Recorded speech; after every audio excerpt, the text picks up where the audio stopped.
Semangat pagi anak-anak. Kita bertemu kembali dalam pelajaran matematika. Pada pertemuan kali ini kita akan belajar materi tentang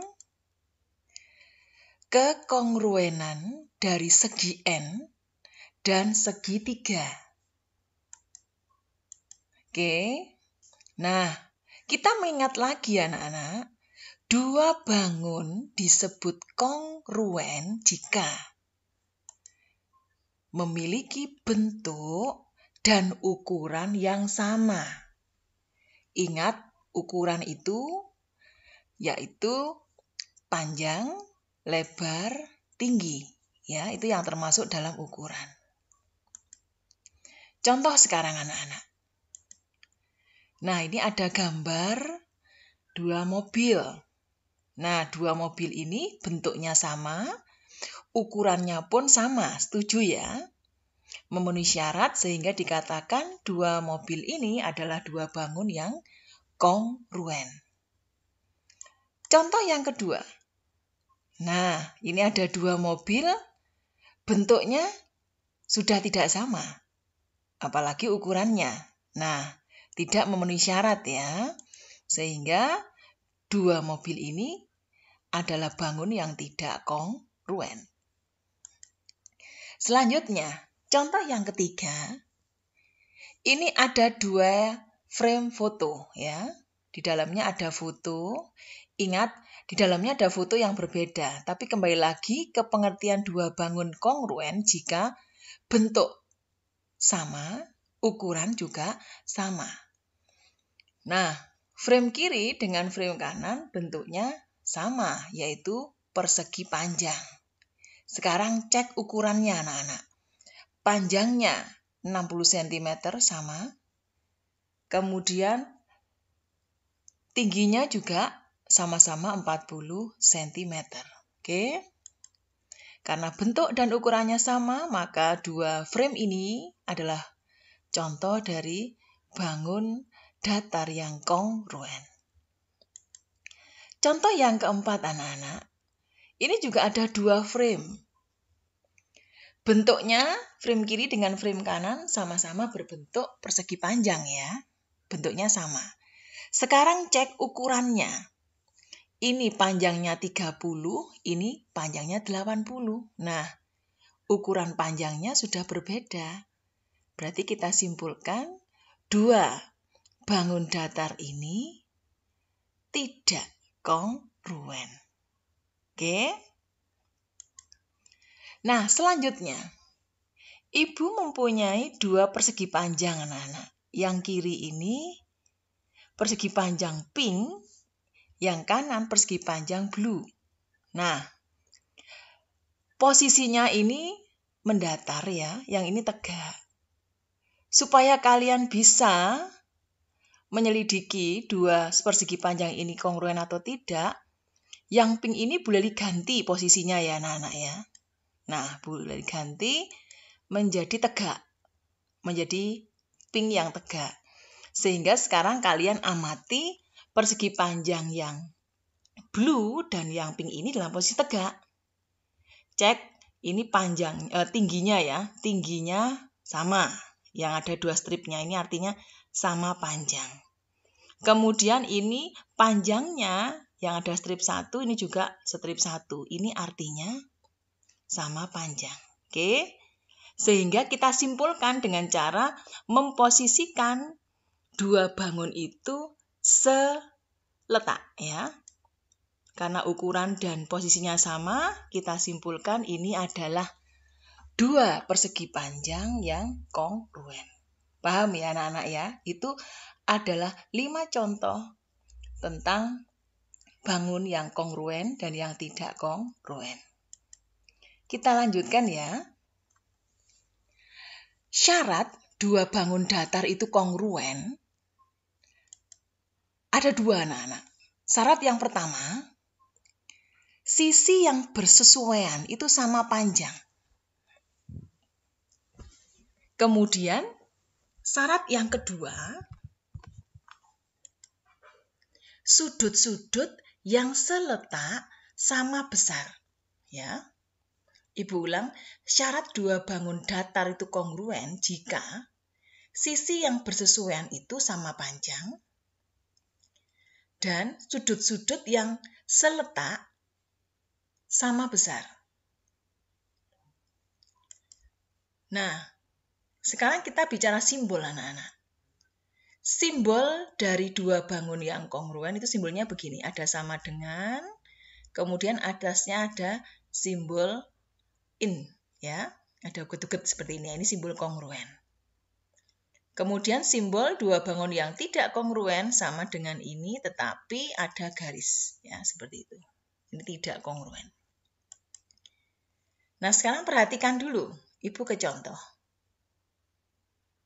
Di sini ada trapesium, ya, dua trapesium A, B, C, D, dan trapesium J, K, L, M. Nah, kalian cek, di sudut B dengan sudut K itu sama-sama besarnya 90 derajat. Kemudian di sudut D dan sudut M itu juga besarnya sama. Ini ada simbol, ini artinya sama ya, namanya sudut D dan sudut M sama. Kemudian sisi AB 10 cm sama dengan sisi JK juga 10 cm. Nah, ini dikatakan sisi AB dan sisi JK itu adalah sisi yang bersesuaian, ya. Kemudian sisi BC dan sisi KL juga sama-sama 4 cm, ini juga dua sisi yang bersesuaian. Selanjutnya sisi CD dan sisi LM sama-sama 8 cm, ini juga dua sisi yang bersesuaian.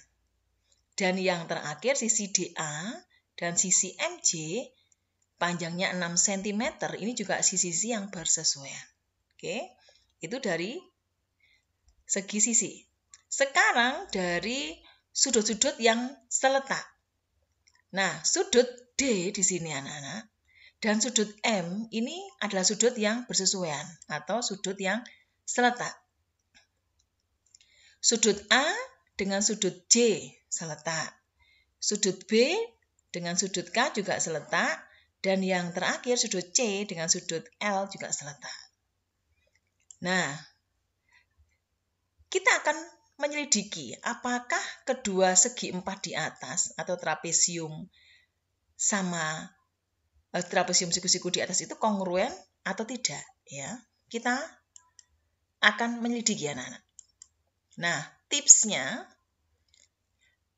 usahakan dua bangun yang akan kalian selidiki kongruen atau tidak itu posisinya atau posisikan dulu dua bangun tersebut sama, ya. Seperti ini posisinya sudah sama-sama. Sudut B sama dengan sudut K, sudut D sama dengan sudut M. Bandingkan dengan yang contoh sebelumnya tadi ya, yang persegi panjang harus kita putar dulu supaya posisinya sama, ya. Ini kebetulan contohnya sudah berposisi sama ya anak-anak ya. Jadi kita tidak perlu memutar salah satu bangunnya. Oke. Nah, kita ke syarat pertama, sisi yang bersesuaian sama panjang. Sisi yang bersesuaian sama panjang, kita data satu persatu. Sisi AB dan sisi JK tadi sama-sama 10 cm. Maka AB sama dengan JK sama dengan 10 cm. Selanjutnya, sisi BC ini dan sisi KL juga sama 4 cm. Selanjutnya sisi CD dan sisi LM juga sama panjang 8 cm. Dan sisi DA dan sama dengan sisi MC panjangnya 6 cm. Nah, ternyata keempat sisi yang bersesuaian sudah sama panjang. Syarat 1 telah terpenuhi. Sekarang kita akan menyelidiki syarat 2. Sudut-sudut yang seletak sama besar. Nah, perhatikan anak-anak. Sudut B dengan sudut K jelas sama ya, 90 derajat. Kemudian sudut D dan sudut M juga sama, 90 derajat. Bukan, besarnya sama. Ini ada tanda ini ya. Nah, kemudian kita kembali ke definisi trapesium anak-anak. Sudut yang ada atau posisinya adalah dalam sepihak itu jumlahnya 90 derajat. Jadi kalau ini 90 derajat, yang di sini pun juga 90 derajat. Dari 180 dikurangi 90 ya. Ini 90 derajat. Ini pun sudut C juga 90 derajat. Sehingga nanti sudut C dengan sudut L sama besar, yaitu 90 derajat. Oke. Dan yang sudut A. Sudut A dengan sudut D ini juga dalam sepihak atau jumlahnya 180. Ya. Sudut C dengan sudut M juga jumlahnya 180. Karena sudut D besarnya sama dengan sudut M, maka sudut A pun akan besarnya sama dengan sudut C. Betul kan ya anak-anak ya? Seperti itu. Kita kembali ke sini, sudut-sudut yang seletak sama besar. Nah, sudut A dan sudut C dulu kita bandingkan. Ingat sudut A tadi sama dengan sudut C. Akibat dari sudut D sama dengan sudut M ya. A dengan D jumlahnya 180 derajat. Sudut C dengan sudut M juga 180 derajat. Nah, ini ada simbol lagi anak-anak. M sudut A sama dengan M sudut C. M itu artinya measurement ya, atau ukuran atau besarnya ya. Jadi sudut A dengan sudut C besarnya sama. Oke, itu maksudnya begitu. Selanjutnya sudut B dengan sudut K. Besarnya juga sama ya anak-anak ya, 90 derajat. Sudut C dengan sudut L juga besarnya sama. Juga 90 derajat ya. Dan yang terakhir sudut D dan sudut M juga besarnya sama diketahui. Oke. Syarat 2 juga terpenuhi. Nah, karena syarat 1 dan syarat 2, sisi yang bersesuaian sama panjang dan sudut yang seletak sama besar, maka disimpulkan bahwa trapesium atau segi 4 ABCD kongruen dengan segi 4 JKLM. Itu kesimpulannya. Oke. Ingat dalam materi ini kita sering menggunakan pembuktian-pembuktian anak-anak ya untuk menentukan dua bangun itu kongruen atau tidak. Paham? Arahkan ke dua syarat ini ya. Oke, selanjutnya kita masih di contoh trapesium siku-siku tadi anak-anak ya. Nah, ini tadi sudah kita buktikan bahwa trapesium atau segi 4 ABCD sudah kongruen dengan segi 4 JKLM ya. Nah, tambahan catatan dari Ibu. Untuk menyatakan dua bangun yang kongruen, sebaiknya anak-anak dinyatakan berdasarkan titik-titik sudut yang seletak dan berurutan. Ini supaya memudahkan kita dalam menyebutkan sisi yang bersesuaian dan sudut yang seletak tadi. Ya, ini maksudnya. Yang pertama, segi 4 ABCD kongruen dengan segi 4 JKLM seperti kesimpulan ini ya. Jadi kita lihat sudut A sama dengan sudut J besarnya yang warna biru ini. Sudut M sama dengan besarnya sudut K yang warna merah. Sudut C besarnya sama dengan sudut L yang warna hijau. Dan sudut D besarnya sama dengan sudut M yang warna coklat. Oke, itu kalau dari penamaan sudutnya. Sekarang kalau sisinya anak-anak. Sisi AB panjangnya akan sama panjang dengan sisi JK. Oke. Sisi BC dengan sisi KL sama panjang. Sisi CD panjangnya sama dengan sisi LM. Dan terakhir DA, gini ya. Sisi DA panjangnya sama dengan sisi MG. Oke. Ini siswa yang menuliskan ABCD kongruen dengan JKLM. Bisa jadi kalian boleh menuliskan yang pertama bukan sudut A, tapi sudut B. Boleh anak-anak. Kalau sudut B dulu yang kalian tuliskan, berarti segi 4-nya BADC ya. BADC. Maka nanti harus kongruen dengan KJML. Jadi urutannya hati-hati. Kalau tadi kan yang pertama tadi ABCD JKLM. Sekarang kalau mau diubah BADC, maka yang segi 4-1-nya KJML. Sama saja. Jadi harus seletak dan berurutan gitu ya. Baik penulisan pertama dengan penulisan kedua sama artinya ya. Atau boleh juga ini. CDAB Ya, segi 4-nya kongruen dengan, tadi berangkatnya dari C. Sekarang kongruen dengan segi 4 LMJK. Sama saja juga anak-anak ya. Kalian pilih yang mungkin yang lebih mudah yang ini sesuai abjad ya. ABCD kongruen dengan JKLM. Oke ya, paham ya? Nah, sekarang kita fokus. Kita sekarang akan bicara tentang kekongruenan dari dua segitiga saja, anak-anak. Nah, ingat segitiga itu punya 3 sisi dan 3 sudut ya. Nah, untuk menguji dua segitiga itu kongruen atau tidak, kita tidak perlu lagi menguji anak-anak ketiga pasangan sisi dan ketiga sudut yang bersesuaian atau yang seletak. Jadi tidak seperti yang segi N yang tadi kita contohkan segi 4 di materi sebelumnya. Untuk khusus segitiga, kita tidak perlu menguji ketiga pasangan sisi dan ketiga pasangan sudut yang bersesuaian. Lah, dengan cara apa gitu ya? Nah, kalian pahami, dua segitiga itu akan kongruen jika memenuhi salah satu kondisi berikut. Jadi ada 5 kondisi anak-anak. Kondisi yang pertama, ketiga pasangan sisinya yang bersesuaian sama panjang semua. Jadi kita menyebutkannya sisi, sisi, sisi. Nah, secara gambar geometri seperti ini. Jadi, sisi kiri sama dengan sisi kiri, sisi kanan sama dengan sisi kanan, dan sisi bawah sama dengan sisi bawah. Sisi, sisi, sisi. Sudah kalian bisa menyimpulkan bahwa dua segitiga itu kongruen. Gitu ya, tanpa pembuktian yang panjang-panjang seperti sebelumnya tadi. Kondisi yang kedua, anak-anak. Kita bisa mengatakan dua segitiga kongruen jika kita menemukan dua pasang sisi yang bersesuaian sama panjang. Dan sudut yang diapit dua sisi tersebut sama besar. Ya, jadi dua sisi dan satu sudut apitnya. Sehingga kita menyebutkan yang kondisi ini adalah sisi, sudut, sisi. Jadi sudutnya ini diapit oleh dua sisi yang sama tadi. Secara geometri seperti ini bangunnya.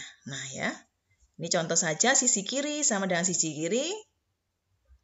Kemudian sisi bawah sama dengan sisi bawah. Lah kalau ini yang sama, maka harus diikuti juga sudut apitnya juga sama. Ya, jadi sudut yang diapit oleh dua sisi ini yang sama. Ya, dalam artian tidak boleh sudut yang sama itu yang di kanan ini. Kan ini bukan sudut apit dari dua sisi kiri dan bawah. Ya, Ibu ulang ya. Sudut ini harus hasil dari sudut yang diapit oleh dua sisi yang sama tadi. Sisi, sudut, sisi. Oke. Kondisi yang ketiga, anak-anak. Dua segitiga kongruen jika kita menemukan dua pasang sudut yang bersesuaian itu sama besar. Dan sisi yang menghubungkan kedua sudut tersebut sama panjang. Ya. Jadi sisinya di antara dua sudut tadi. Kalau ini tadi kan sudutnya di antara dua sisi. Kalau sekarang sisinya di antara dua sudut. Nah, kita menyebutkannya sudut, sisi, sudut. Secara geometri ini gambarnya. Sudut, sisi, sudut. Sudut, sisi, sudut. Ya, gitu ya. Jadi, sisi ini harus terletak di antara dua sudut, kiri dan kanan. Ya, tidak boleh sisinya yang ini, anak-anak ya. Jadi, sisi ini Ibu ulangi harus di antara dua sudut yang sama tadi. Oke. Kondisi keempat, dua segitiga kongruen jika kita menemukan dua pasang sudut yang seletak sama besar dan sepasang sisi yang bersesuaian sama panjang. Ya. Kita menyebutkannya sudut, sudut, sisi. Ya, seperti ini. Sudut, sudut, sisi. Ya. Ini juga cara pembuktian dua segitiga kongruen. Hampir sama dengan ini ya. Kalau ini sisinya diapit dua sudut. Yang kondisi keempat, sisinya ternyata tidak diapit dua sudut ini. Jadi sudut, sudut, sisi. ya, sudut-sudut sisi. Oke. Kondisi yang terakhir anak-anak adalah kondisi khusus. Kondisi khusus ini hanya berlaku pada segitiga siku-siku saja. Yaitu sisi miring dan satu sisi siku-siku sama panjangnya. Nah, kita menyebutkannya dalil ini khusus sisi-sisi sudut, ya. Secara geometri gambarnya begini. Sisi sudut. Nah, sudutnya kan pasti 90 derajat kan anak-anak. Jadi, sisi miring dan satu sisi siku-siku, boleh di sini juga boleh ya. Boleh sisi sudut, boleh juga sisi sudut. Sama saja ya. Jadi kita data dulu mana yang diketahui di soal yang akan kita buktikan. Nah, dari 5 kondisi ini anak-anak, kita bisa membuktikan 2 segitiga itu kongruen. Ya, kalau memenuhi salah satu dari 5 kondisi ini. Oke, sekarang Ibu ke contoh dulu anak-anak. Contoh, perhatikan gambar berikut ini anak-anak. Nah, ini Ibu punya gambar, ada segitiga ABC, kemudian di titik sudut C disambung lagi ada segitiga CDE, gitu ya. Nah, diketahui di gambar ini bahwa panjangnya sisi AC sama dengan panjangnya sisi CE. Ini ada 2 strip ya, simbol sama panjang. Kemudian panjangnya sisi CD sama dengan panjangnya sisi CB. Ini ada strip 1. Oke. Nah, kita diminta membuktikan bahwa segitiga yang atas, segitiga ABC, kongruen dengan segitiga yang bawah, segitiga EDC. Oke, itu yang diminta. Oke, pelan-pelan ya, bukti sekarang. Tips seperti tadi, kalau gambarnya posisinya tidak seletak, tips yang pertama, posisikan dulu 2 segitiga itu seletak. Nah, kita ubah anak-anak menjadi begini. Yang Ibu jadikan acuan yang segitiga yang CDE ya. Segitiga CDE yang posisinya tidak Ibu ubah. Jadi CDE tetap seperti ini posisinya. Nah, sekarang segitiga ABC, tadi kan titik C-nya di bawah. Sekarang Ibu ubah titik C-nya yang ada di atas supaya nanti letaknya sama dengan segitiga CDE ya. Kita puter ya anak-anak ya. Ini sisi AB di bawah, sekarang sisi AB-nya ada di sisi AB-nya tadi ada di atas di gambar semula. Sekarang kita akan balik, kita akan putar segitiga ABC, sisi AB-nya ada di bawah. Seperti ini. Nah, ini ya. Ini A, ini B, ini C, ya, seperti ini gambarnya ya. Jadi, kalau gambar kalian itu masih belum seletak, belum persis posisinya, pecah dulu tidak apa-apa anak-anak. Jadikan 2 segitiganya.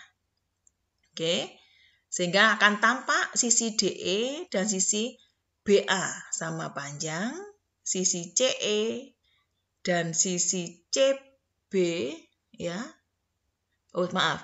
Sisi CE dan sisi CA sama panjang, sesuai kan?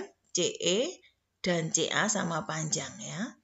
Dan sisi CD sama panjang dengan sisi CB. Oke. Nah, ini akan kita buktikan karena kita diminta untuk membuktikan segitiga ABC dan segitiga EDC ini kongruen atau tidak. Oke, setelah gambarnya kita pecah, kita akan cari datanya ya. Berdasarkan gambar di atas diperoleh bahwa panjang dari AC ini ya, sisi AC sama dengan sisi EC. Diketahui ada tanda sama panjang, jadi diketahui sudah pada gambar semula ya. AC dengan EC sama panjang, ini tanda strip 2. Kemudian ukuran sudut ACB, ya ini ya. ACB dengan ukuran sudut ECD ini sama besar anak-anak. Nah, di sini Ibu beri tanda sendiri sama besar. Padahal di gambar semula kan tidak ada. Posisi sudut ACB, ini ACB di sini anak-anak. ACB ini posisinya ya, ini ACB dan ECD di sini. Nah, sudut atas dengan sudut bawah ini sama besar anak-anak. Alasannya bertolak belakang. Jadi punya sifat bertolak belakang. Oke. Selanjutnya, panjangnya BC itu sama dengan panjangnya DC. Ini juga diketahui pada soal ya. Oke, karena memenuhi 3 sisi dan sudut yang bersesuaian sama panjang dan sama besar. Nah, tapi lihat posisinya dulu anak-anak. Ini sisi, sudut, sisi. Jadi ada 2 sisi yang seletak dan 1 sudut yang mengapit itu sama ya. Sisi, sudut, sisi. Sisi, sudut, sisi. Nah, ini tadi dalil yang atau kondisi yang ada dari 5 kondisi tadi ya anak-anak ya. Nah, jadi kita simpulkan segitiga ABC kongruen dengan segitiga EDC. Berdasarkan apa anak-anak? Berdasarkan kondisi yang sisi, sudut, sisi. Sisi, sudut, sisi. Itu seperti itu. Ini adalah cara pembuktian. Contoh ya, nanti kalian pahami lagi. Oke, demikian anak-anak materi tentang kekongruenan. Nah, ingat selalu semangat belajar matematika karena matematika itu menantang dan menyenangkan. Sampai jumpa lagi di materi selanjutnya. Dah.